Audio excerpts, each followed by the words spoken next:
foi disponibilizado para vocês. O debate vai ter duração de 1 hora e 20 minutos. Todos os grupos vão ter direito a mostrar a 2 momentos de fala. No primeiro momento, 10 minutos, em que vocês têm que mostrar os argumentos, as fontes e a proposição do grupo. E no segundo momento, vocês podem contestar as argumentações dos outros grupos. Os colaboradores eles vão ter um momento de intervalo para auxiliar os debatedores e pode ocorrer uma substituição de um dos debatedores por alguém que esteja de colaborador. Não é necessário, mas se for o caso. E também os colaboradores, se for auxiliar alguns debatedores aqui quando eles estiverem falando, que vocês façam isso de maneira discreta. E a plateia, no caso que está assistindo, não pode ter manifestações. E eu tenho intervenção nisso ao longo do debate para ver se o debate está se encaminhando no caminho não necessário. Eu posso colocar a fala de vocês.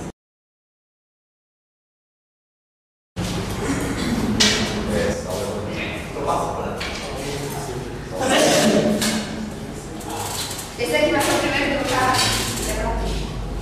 Grupo C.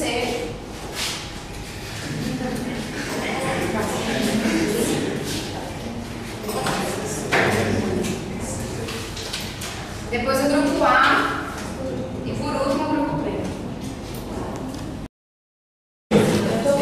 Pronto, mantendo a ordem, o grupo C primeiro. Fala seus argumentos, as fontes e a proposição do grupo. Nós somos as pessoas que dizem que os conflitos não são declarados só por questões naturais ou culturais. A proposição do grupo é a seguinte: a natureza e a cultura são apenas alguns fatores que exercem influência no início dos conflitos, das quais diversas sociedades e etnias passam a decorrer. Porém, desses ocasionados por questões territoriais ou por ordem sucessória dentro daquele conflito. Outro ponto colocado na proposição do grupo B é os conflitos internos das castilhanas. Mas ele não é muito exclusivamente cultural, ele é natural e ideológico. Natural por quê? Pois toda pessoa tem a necessidade de querer. Tu está contestando os argumentos dos outros, né? Exatamente. Você tem que apresentar seus argumentos, suas fontes e a sua proposição. O que o seu grupo fez, não contestar, você achava que não. Inicialmente, eu só quero dizer que nós iremos mostrar que os conflitos são causados por fatores naturais e culturais. Se tem tempo disponível aqui, se alguns colaboradores quiserem ajudar ele nesse momento, ninguém quer? Olha, bom dia a todos. É o seguinte, o grupo da gente tenta propor que não existe esse determinismo de sociocultural e sociocultural natural. Na verdade, o que existe é uma mistura dos dois. E até que ponto o fator é só cultural vai ser natural? Porque só se a gente tiver um olhar de fora, assim, olhar de dentro da civilização, por exemplo, na castilhana, os indianos, a gente olha por fora e diz, não, é um fator cultural. Por quê? Porque nós não estamos inseridos na comunidade e na sociedade indiana. Mas para os indianos isso é natural. Porque eles acreditam piamente na religião deles. Então, não está contestando. Certo. Ninguém quer falar, não vai nada.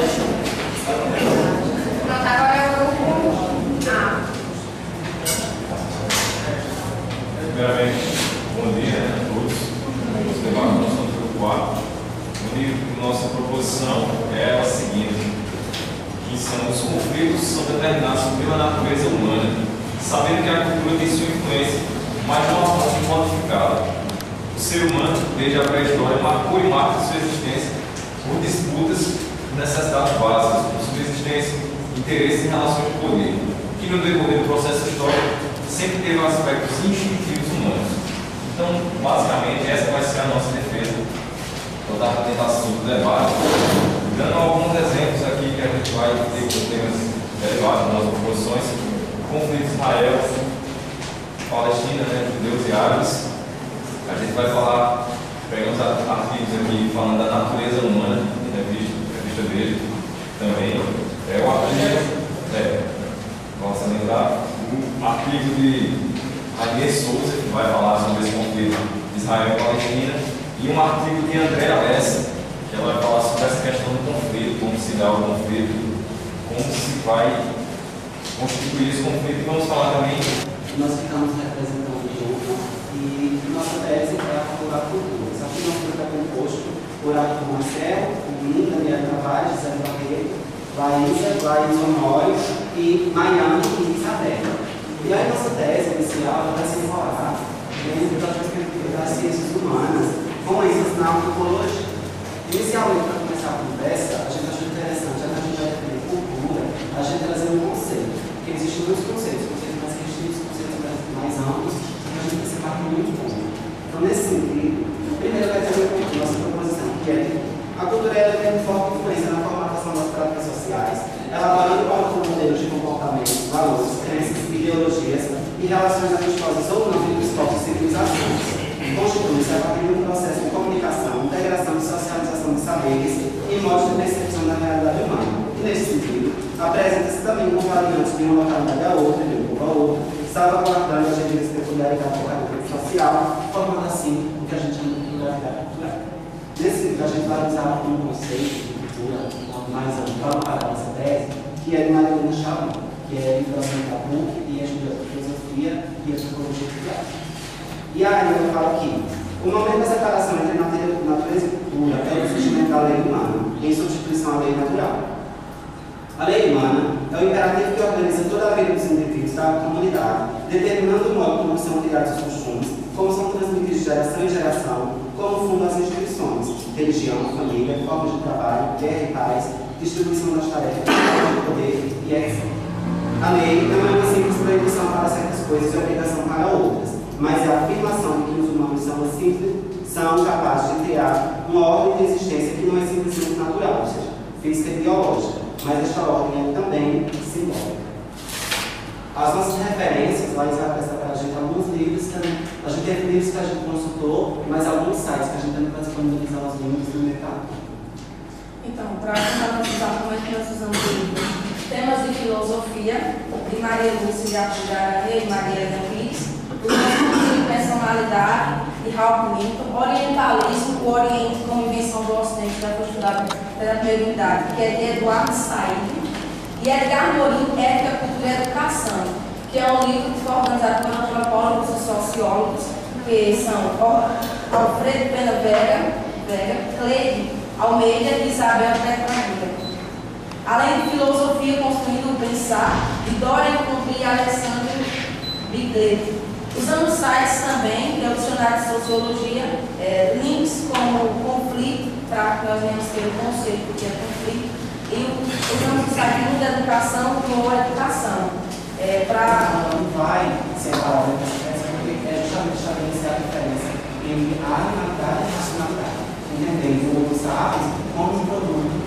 Historicamente, um desenvolvimento psicológico, um desenvolvimento emocional e intelectual. E ele vai voltar, sim, paulatinamente, as formas como ele vai construir as convivências. E aí, essas necessidades naturais, de base, até elas também vão divergir e diferir de uma sociedade para outra. Tendo em vista que, por exemplo, a gente não pode chegar para uma mídia, por exemplo, e dizer para ela que existe um outro modo de se fazer o parto. É uma coisa natural, reprodução, parir, faz parte do corpo feminino. Embora também mais para a gente já discutir essa ideia feminina. Mas aí, isso vai diferir. Embora seja uma coisa natural, para os europeus, para a gente que gosta dele, o natural é fazer um parto deitado, isso é uma coisa simples. Só que para elas, se você levar essa ideia, isso vai parecer absurdo. E isso é a influência cultural. Porque a cultura, dentro dos conceitos que a gente tem aqui, ela vai estabelecer justamente essa rigidez até certo ponto. E é mostrar para o outro que aquela é a única possibilidade de viver. A cultura ela tem essa influência. Por isso que existe um risco muito grande quando a gente vai fazer uma coisa da cultura, que se trata da banalização. É quando a gente começa a entender as coisas como se fossem naturais. Fenômenos sociais, como a igualdade, por exemplo, a gente entende como se não fosse natural. Só que se a gente for ao âmbito da questão, a gente vai ver que não é. A gente vai ver que está em processo. E que esse processo vai tomar fatos históricos.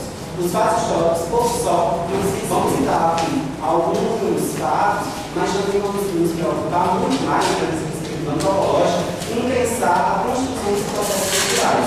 E aí, divergindo de uma sociedade para outra, de outra cultura para outra, e como é que o ser humano lida com isso, mostrando justamente a sua heterogeneidade, não é que seja de seres humanos, racionais, mas de uma sociedade para outra, isso muda muito. E aí, quando nós temos algumas organizações dentro de uma sociedades específicas, a gente vê essas perguntas de ordem cabal, que é até que ponto, de fato, que essa natureza vai influenciar a nossa forma de viver. Até que ponto, que o fato histórico, o fato econômico, ele é determinado pela natureza. Apesar que o conflito é resultado de fatores estruturais que envolvem dinâmicas políticas, sociais, econômicas e institucionais e fatores interrelacionados que refletem objetivos antiéticos, valores, interesses e motivação. Agora vai ter um intervalo de 10 minutos para os colaboradores ajudarem a debater